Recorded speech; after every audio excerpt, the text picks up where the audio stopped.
Hello, everyone, and welcome to episode 2 of Beyond a Companion App. This is going to be a episode directed to how the missions work within the app. So you'll see that I'm already here. We're going to be skipping into the intro. You'll see, of course, that you have two different options to choose from: Legacy Mode and the Known Realm. I'm going to click into the known realm here just for your reference, but we are going to be playing on legacy mode just to click around and do other things. The two don't really distinguish in regards to where it takes you. Well, sorry, it does.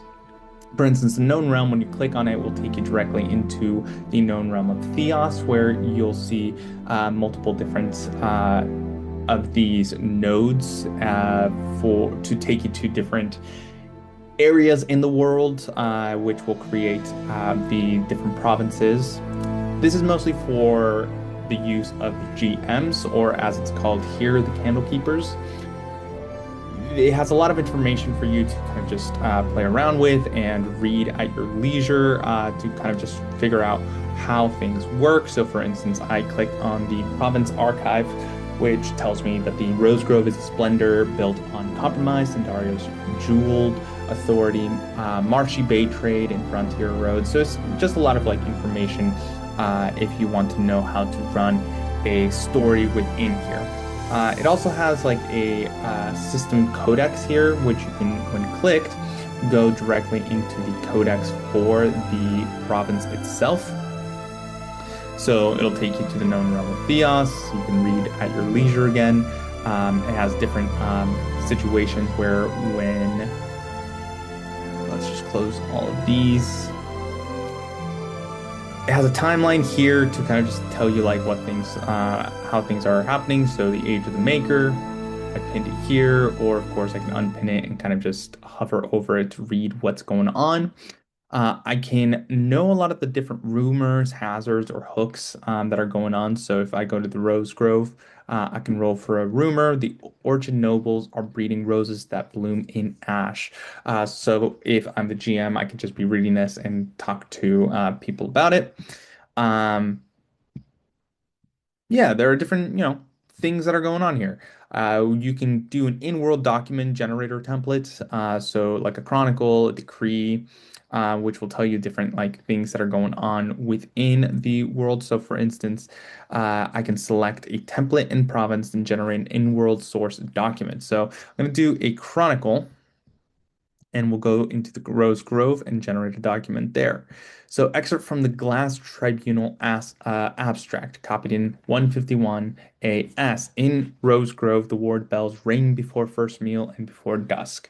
So it's just a nice thing for people who want to kind of just read documents and books within your world to try to just like understand and know a lot of things that are going on in the province and the world that you're building. But like I said, today we are going to be focusing mostly on completing a mission.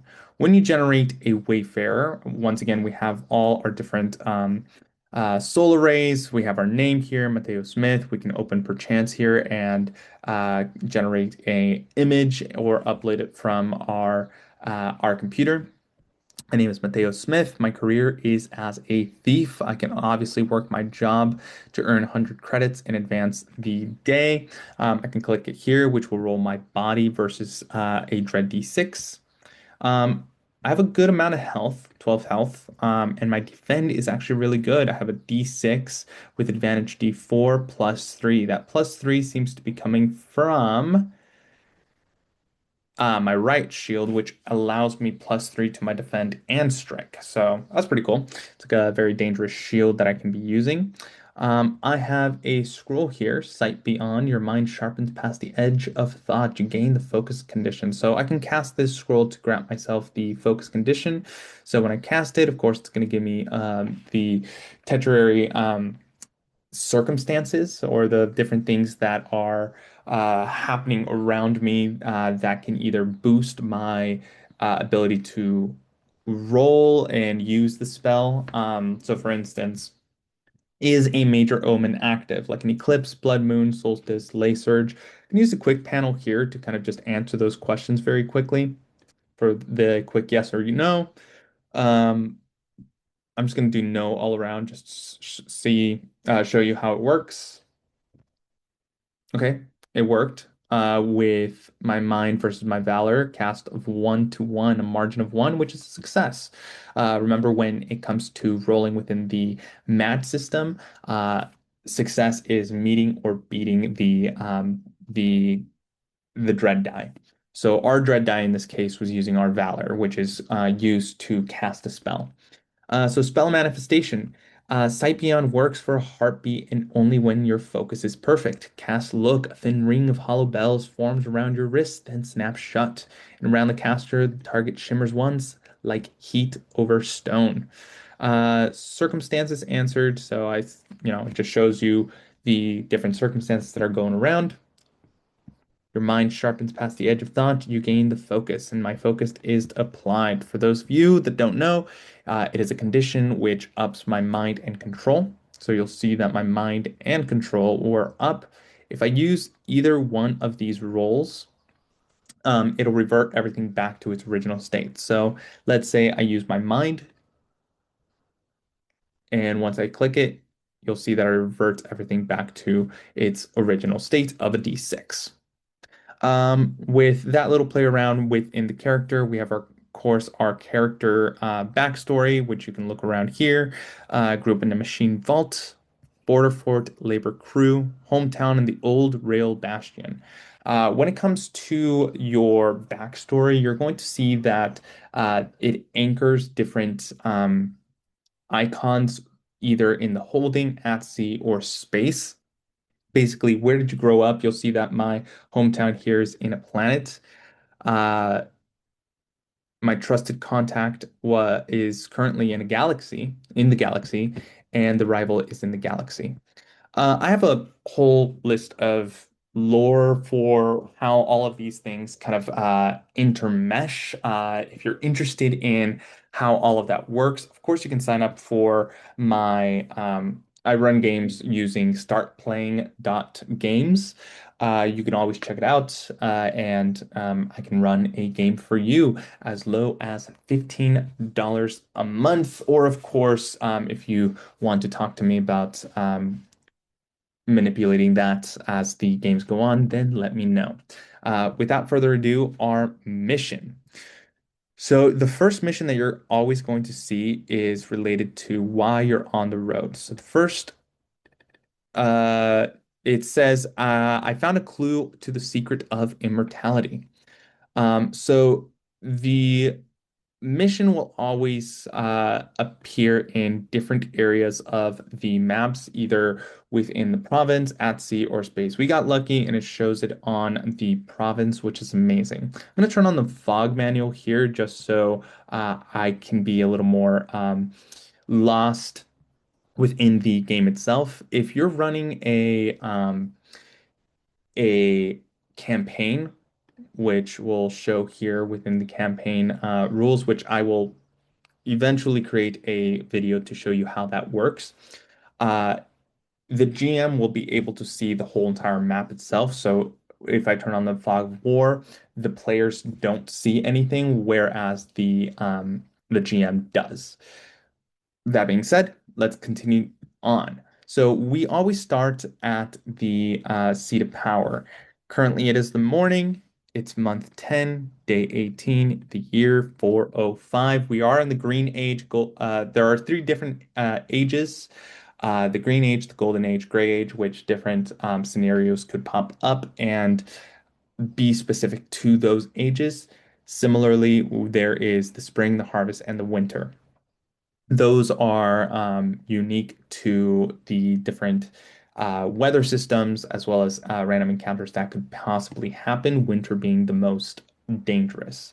You can generate province here at your leisure, clear the whole entire map, turn night mode on and off. That is mostly for if you're playing, let's say, a vampire or a wolf, where the daylight might grant you penalties the further you go into being a werewolf or being a vampire, where each death of a enemy will give you a prompt to consume them to give you more powers for that specific personal flavor, which can be found within the personal flavor and traits. My personal flavor is Pact Witness.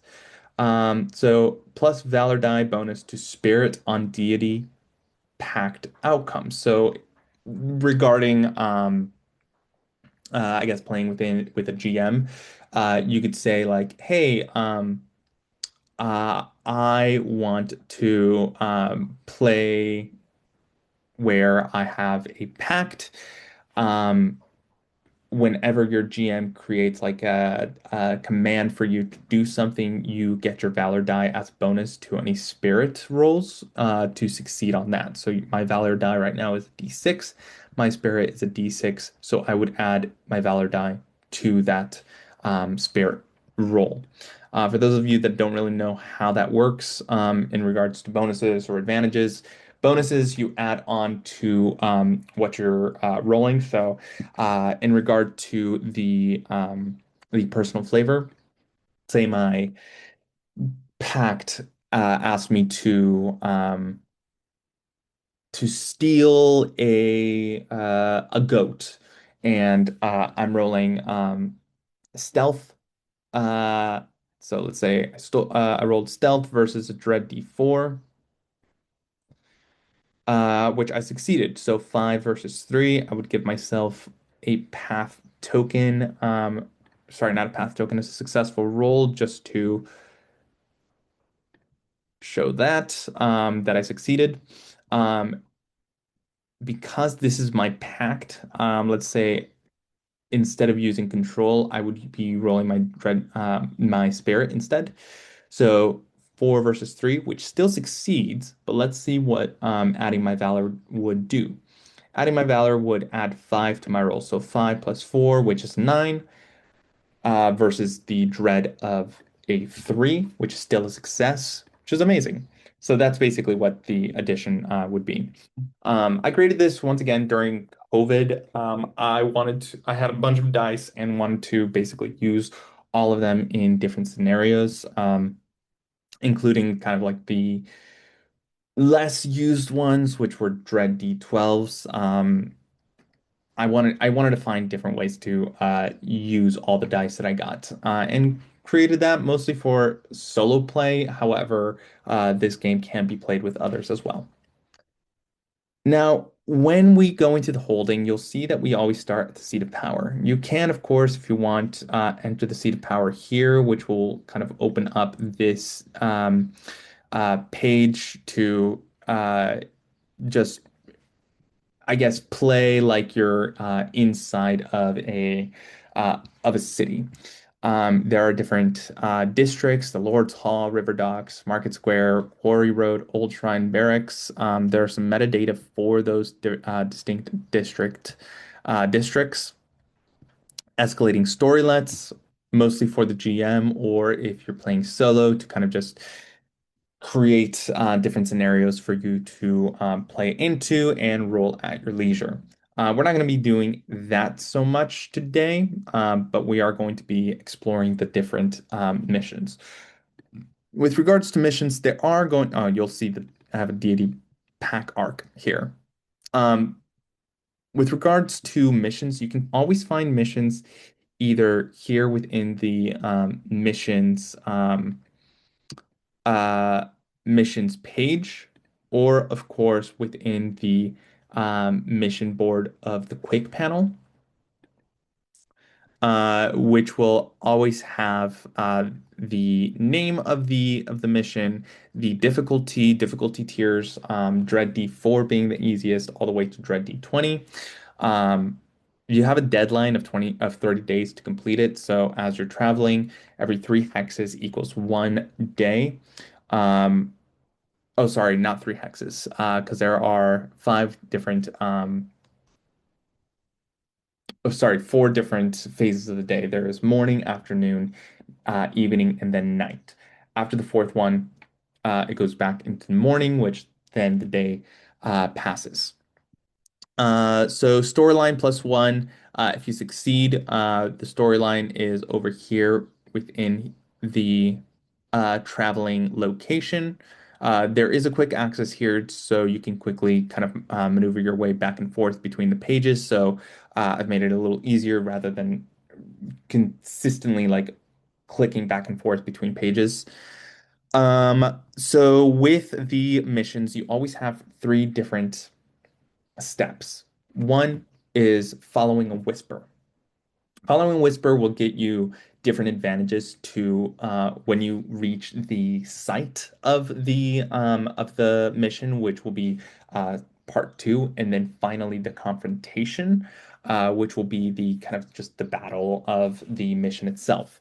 Um, I created this mostly because I wanted to have people one exploring the province itself or exploring the hex maps that I created, which will have them like going back and forth between the eye that you see here as well as the site.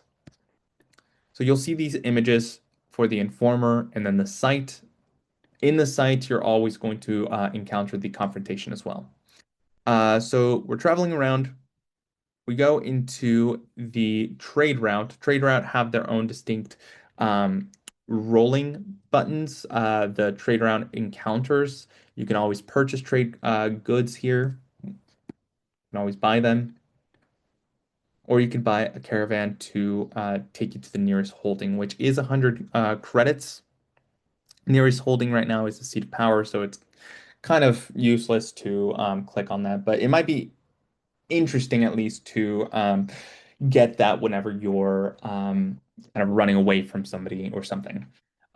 Spring weather, there are different difficult encounters or situations that might arrive.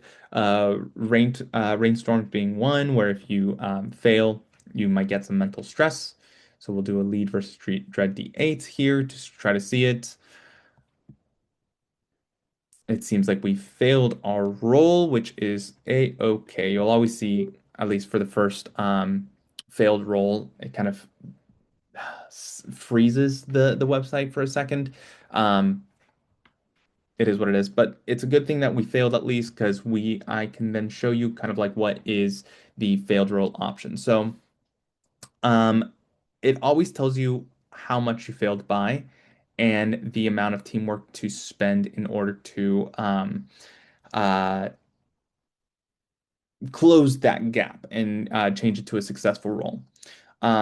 Your action die, which will always show the one that you just used. So I used my lead, which was a D4, I believe. Yeah, lead, which was D4 versus the current dread die, which is D8.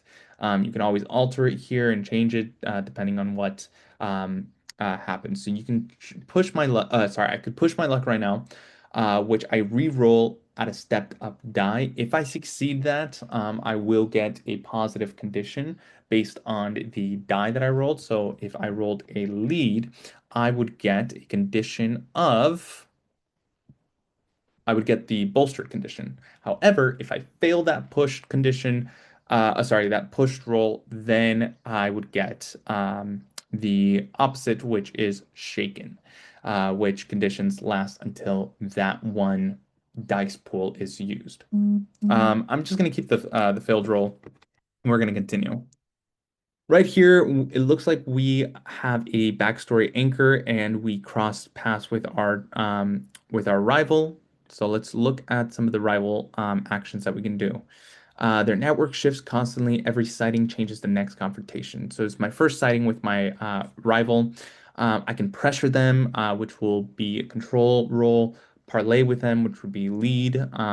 The rival always starts at a D4, and then depending on the situation, either decreases their dread or increases the dread of our rival.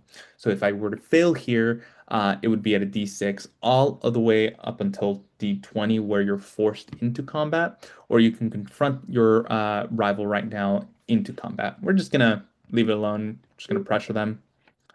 We failed, which the next time I see them, it's going to be harder to kind of just roll against them, moving theirs to a d6. So it was my control die versus Dread D8. I'm going to roll to succeed, actually. I'm going to spend some because I failed by two and I have two teamwork points right now. So I'm going to do that, which now succeeds and reverts the failed roll into a positive roll. Moving on and forward, looks like we have stumbled into a gate. I can use this gate, which will be a spirit versus a dread d12, to try and just appear elsewhere within the hex map. Gates kind of just take you randomly to a place. They have different functions. Again, these are just like quick little story beats for your uh, imagination to run rampant as you wish. So what happened? Maker died, a cult took over, and it leads to an agrarian land entirely outside of history. Just gonna move forward though. Press on. It is the evening. I do want to take a long rest here. So I'll take a long rest, clearing all the conditions, any conditions that I had, which is great. Pushing forward, let's roll. Seems like there's a world event going on, a civil friction. Crowds are short-tempered, rumor chains are hot, and one bad move could spark a wider flare. This would be a Spirit versus Dread D8 to try to de-escalate, or I can try to read the crowd for Mind versus Dread D6. I kind of like that. My Mind is currently at a D6, so I have a better situation here versus my Spirit, which is a D6. No, they're both the same. I do like the less dreadful situation, so we're going to try to read the crowd and see if we succeed, which we did. It opens up a new contract within the missions, which I can take. So, exploited map intelligence, I'm going to accept it. It's medium. You identified a patrol weakness here. Someone needs to act on it before the window closes. Yeah, I'll accept it. When I accept and go back to the holding, you'll see that a new informer and a new site has taken place.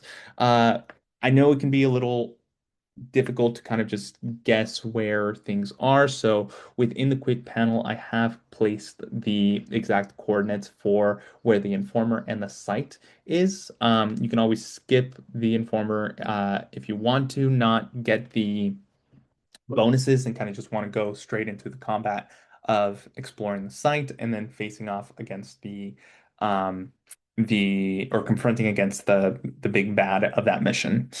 But right now we are on the first road, found a clue to the secret of immortality, which is 8-6. 1, 2, 3, 4, 5, 6, 7, 8. 1, 2, 3, 4, 5, 6. Okay. So that's the informer that we're going to. Pressing forward. We are in heath terrain.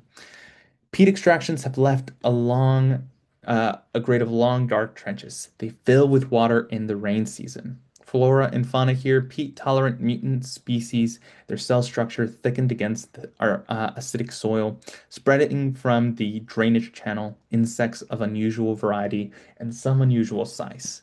The heath's chemistry has been producing mutations for decades. The wonder here an earthwork constructed over centuries, barely visible as topography, but recognizable from height. So you can use this to kind of just create the environment around where people are seeing the amazing place. So for those that want, I guess, um, mechanics of the hexes themselves, each hex is 6 miles wide and well, yeah, yeah, all around. So the area of each hex is 6 miles. So it takes a phase of the day to cross it. Um, each hex has a hill that your party can go to observe adjacent hexes. So I want to look, let's say, where are we headed? We're heading east. So we're going to do my lead versus dread d6 to try and observe the eastern hex. I failed, which is unfortunate, so we're just going to press on. Rolling encounter, all clear this day, which is amazing. Pressing forward, we're in a bog, a flooded sub-settlement. Entire streets subsided into the bog over decades. Chimneys break the surface. Preserved plant species from previous centuries emerging from melting peat layers. Several predate documented taxonomy. Bloodworms, a meteor long, emerging from waterlogged soil and low pressure conditions. And a wonder. Signal fire maintained by someone burning on the only solid promontory uh, in the bog. No one is visible tending it. Let's continue to look. We'll do southeast this time. Another failed roll, which is okay. Gets us some great teamwork points to use later. Let's roll encounter. All clear here. Ooh, we encountered our rival again. Uh, Rival Dread is Dread D12 currently, so it's very difficult to try and do anything with that. Um, so we're gonna try to undermine, see what happens. Oof, failed by 7. Spend I only have 3 teamwork. It's all right. We'll just keep the failure. And they dash away. Land erosion patterns suggest this valley was cut by water long ago. Completely isolated ecosystem operating in permanent twilight. Something large nests in the upper reaches. Wonder, a structure built into the rift wall integrated with the stones. What shift in the weather? Clear and warm, a fine spring day. Nothing impedes the road. Let's look east. Success. It's a rift, a structure built into the rift wall, integrated with the stones. Uh, so that is amazing, and you'll see that when I successfully looked at it, it opened up that hex itself. So moving forward, when I click into the informer, it immediately opens up the pop-up for that mission, so you don't have to click into it. It automatically does it itself. So step 1, follow the whisper, informer dialogue. You are the one on first road, found a clue to the secret of immortality. Listen carefully. Warden Crest is tied to forest outposts as someone is trying to bury the trail. You can obviously read this if you want to, if you're a GM, and state this to your to your players. Um, or, of course, you can just not do that. It's up to you. But it will always be your Valor D6 versus a Dread D6 for the Informer. Uh, my roll of a 4 beat the Dread roll of 4. Information gathered. I have +5 bonus to the confrontation, which is amazing. And I found a hidden feature revealed. There's a back entrance. A secret route bypasses security during confrontation, so that means I don't fight security, and I immediately go into rolling with the +5 uh, within the site. So I can skip this test or confirm. I'm going to confirm. I like what I found, and I'm moving forward into the next portion of the mission, which is Hex 6-8. Believe that is this one. Let me make sure. Yeah, 111 is exploited map intelligence. Sweet. Let's see what it's the afternoon. I haven't taken any damage. I haven't found anything to fight, which is fine. Spring weather, rainstorm. Let's do a let. Wonderful, and I succeeded. Safe passage. I don't take any mental stress. Chasm cuts the land. The gap is hundreds of meters wide in some places. Flora and fauna, a completely isolated ecosystem operating in permanent twilight. Something large nest in the upper reaches. And a roll encounter. Wonderful. It's all clear. Moving forward. It seems like I have stumbled upon some ruins, which is really cool. It's the evening. I'm gonna take a long rest just to rest and recover health. Uh, Spring weather, overcast.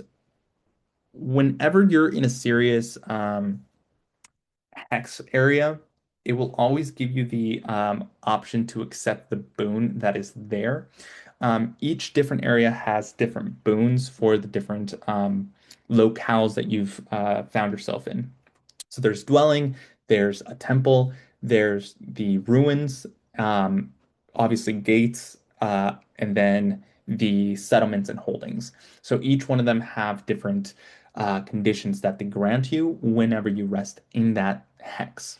So for the ruins, if I rest here, it will grant me the empowered condition, which means my body, strike, and shoot are up a step until I use one of those dice in that pool. So I'm gonna rest, gain that condition, which if we go into my character, you'll see that condition is automatically processed. Rune details, built by cultists, purpose, archive of forbidden records, construction, fused metal, and crystal. Entrance, defended by a guardian, dread D8, 16 stress. Stress for those uninitiated is basically the health of different enemies. I'm still working on sorry, making it simple in a lot of different languages from different TTRPGs. Stress was specific to Beyond the Obsidian Veil as well as Beyond the Light, where stress basically acted as the health pools for everybody else. Uh, I confused the code because I implemented the Beyond the Stars book as well, which used different language for damage, where I use stress as mental stress, which you'll find here. I only have one mental stress because I failed that weather roll. Anywho, whenever you stumble upon the ruins, you can always join the ruined area.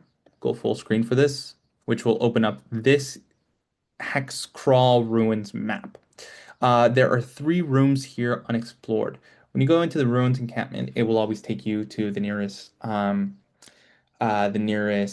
settlement, but we're not going to do that. So, room entrance, defended by Guardian, Dread D8, 16 stress. Let's explore it. Success, found a spirit tonic, and it was moved into my backpack. So when we go into combat, let's say we're gonna be fighting the Guardian. I'm gonna name him Guardian, Dread D8, and it's an enemy. So I'm gonna apply it. So I'm fighting the Guardian right now, and I am currently engaged with it. There are different, I guess, areas for how a combat is orchestrated. Engage basically means it's perfect for any of your strike rolls. Close is for any spells that you do that target enemies, and then nearby is perfect for any shooting rolls. Far is kind of just a nebulous area to try and run away from the enemy. Um, I believe from my character, I have a +3 to my strike rolls, which is so I'm going to be staying engaged with the enemy. My current actions, I have 3 out of 3. The actions are determined by the armor that you have. So light armors always give you 3 actions, medium armor 2, heavy armor 1 action per combat situation. The benefits to that though, if you have heavy armor, it is a D10, advantage D10 to your defend rolls. If you have medium armor, it is, I believe, a D6 or a D8, depending on medium armor, and light armor is always advantage D4. So let's go into combat. When I click start scene, it will take me directly into the VTT, the virtual tabletop. I'm not going to do that just because I want to show you the quick panel here. We'll do the virtual tabletop at another time in another video. So within combat, you always Wayfarers always start, so it's always your party that starts versus the enemy actions. Enemies always have 2 actions, so there are 2 actions per enemy that is there. We only have one enemy, so they only have 2 actions here, and they'll be rolling Dread D8 for any of the actions that they do. You'll click enemy action down here to expend their action pool. So we're on round 1. It says scene hasn't started only because I haven't clicked start scene, but we're gonna move forward.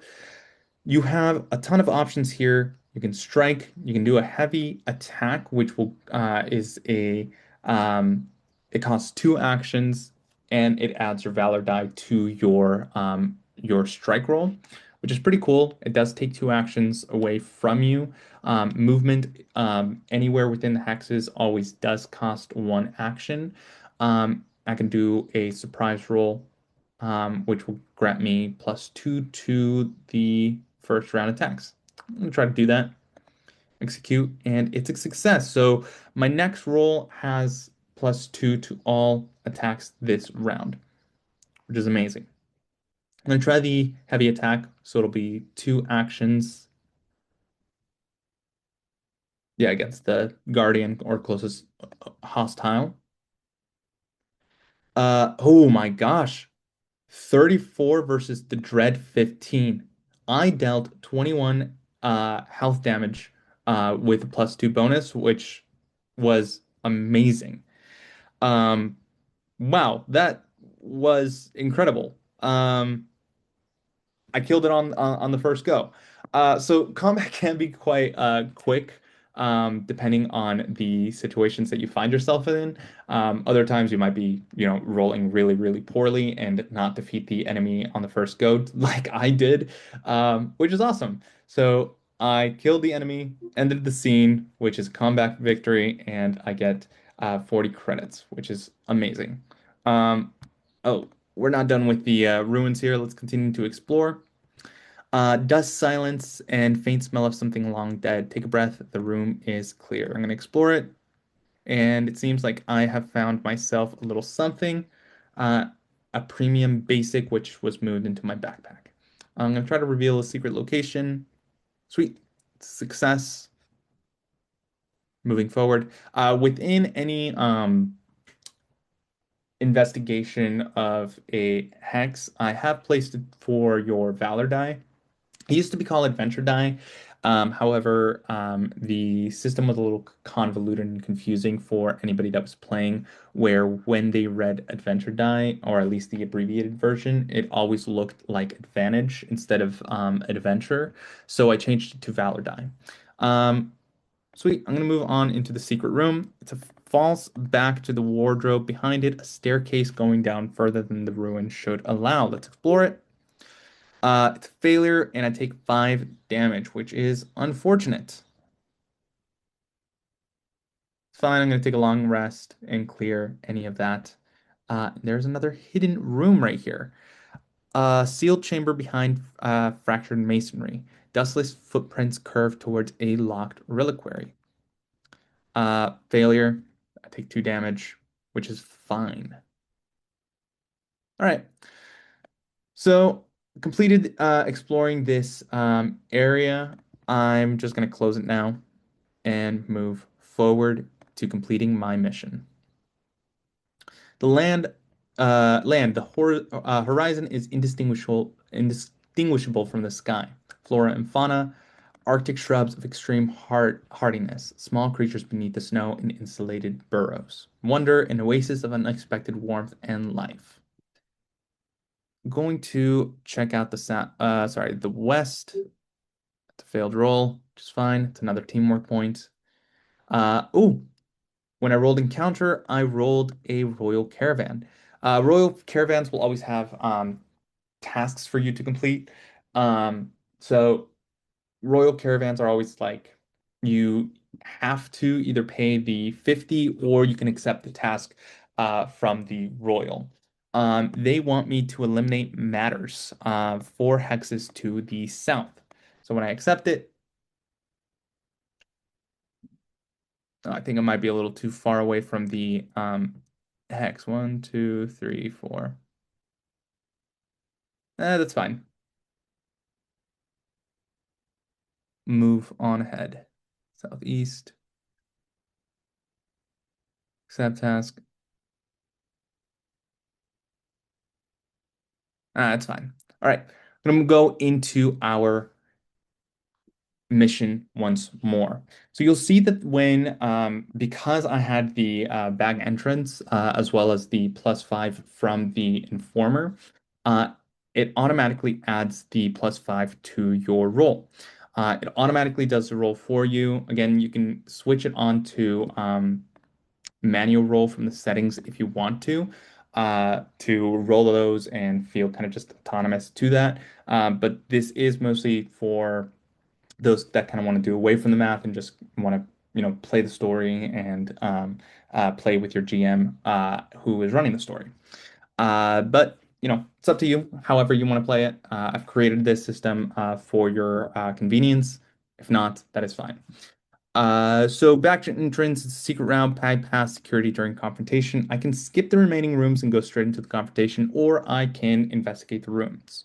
I'm gonna investigate the rooms just to simulate, going through the site and then reaching the confrontation. So I'm gonna investigate to trap. Poison canister. I need to roll my body versus dread D6 or gain the distracted condition. Did that. Trap was disarmed. Gonna go into room 2, meeting hall. Enemy presence. Four hostiles are entrenched in this room. So four enemies. It's Dread D4 with 8 health each. Yeah, why not? Let's fight them. Go into our combat. You'll see that they are populated here. Um, Alrighty. So I have 2 out of my 12 health. Teamwork 6. Alrighty, we're just gonna go straight into it and we're gonna start attacking them. Oh, you can spend 5 teamwork for a unique effect. Let's do that. Let's see what happens when I do that.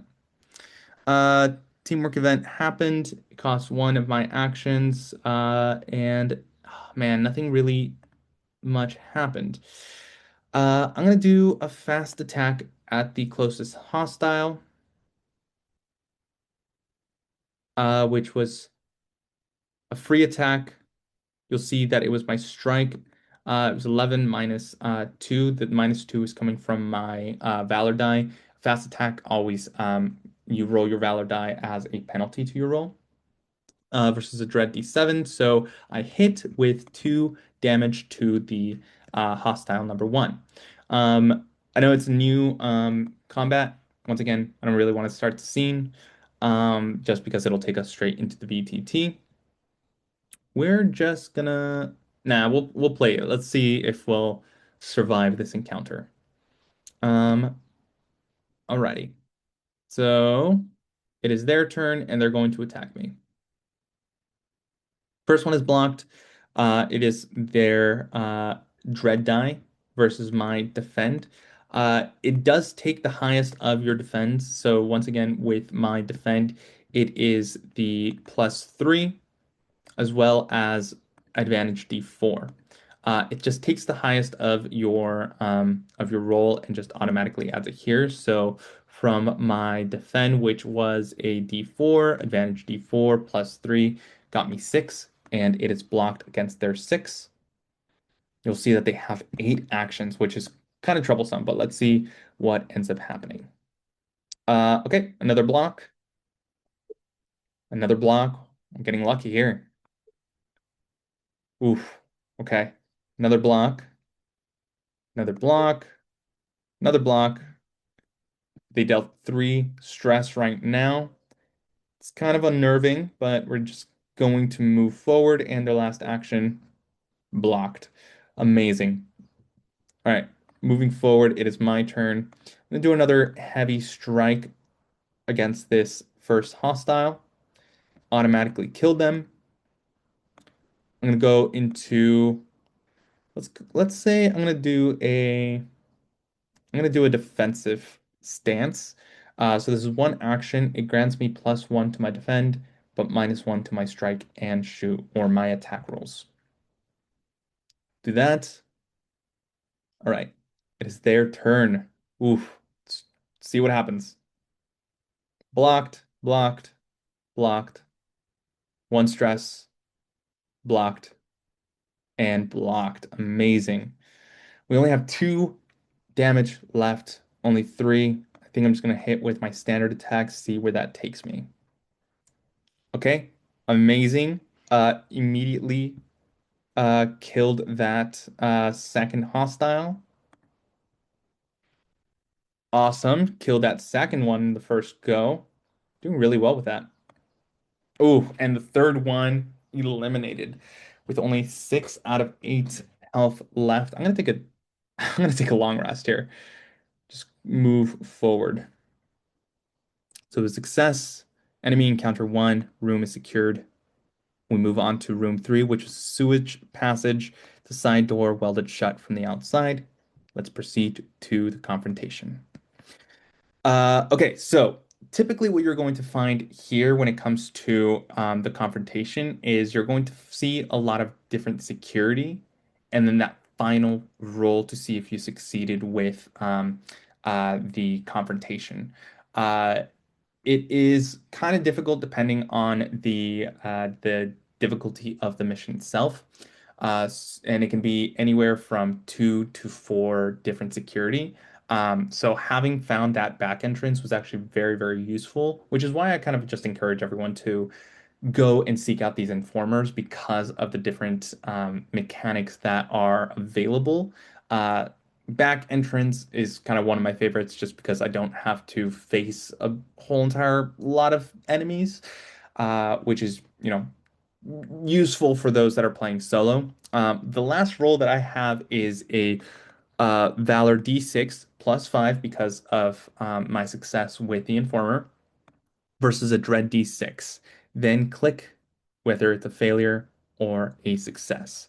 Use the dice tab or physical dice and add +5 to your roll. So let's see where we're at. So it's Valor D6 and I'll add 5 to my roll. Clear the log here. Roll my Valor +5. Okay, 17 versus a Dread D6. Let's do Dread D6 versus 6. Ooh, and that is a success. So, a stranger approaches. You complete your first road mission tied to found a clue to the secret of immortality.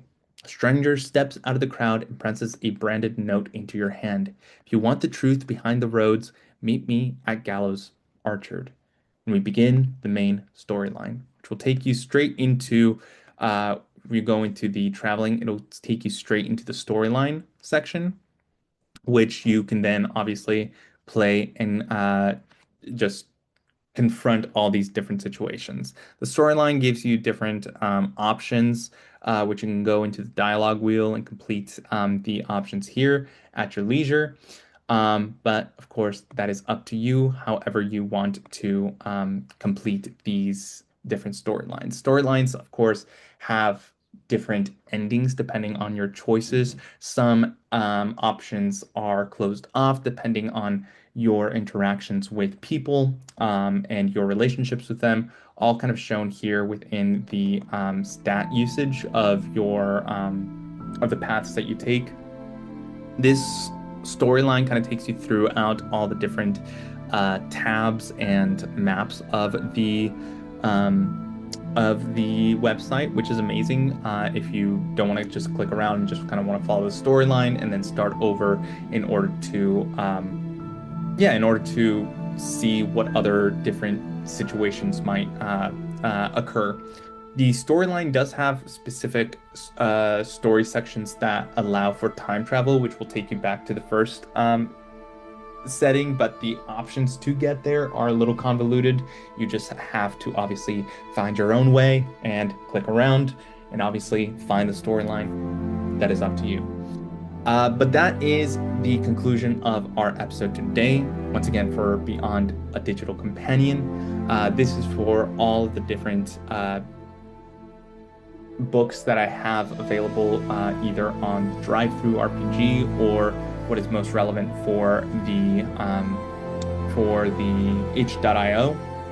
You'll find Beyond TTRPG, Companion App, Beyond the Light, Beyond the Obsidian Veil, and Beyond the Stars.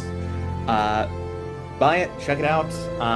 Obviously, I am trying to be very cognizant of people's time and money, so there is something that is kind of keeping you from buying, please just let me know. I'm very responsive when it comes to being contacted either on Reddit, Substack. I'm on Facebook, Instagram, YouTube, itch.io. You can hop on to the different Discord servers that I have put out into the realm, which will take you to Shadows of Arconia. I'm there, always talking, always chatting. But I'm glad that you guys joined me for this episode, and of course, have a lovely, lovely, lovely day, and I'll see you next time. Bye-bye.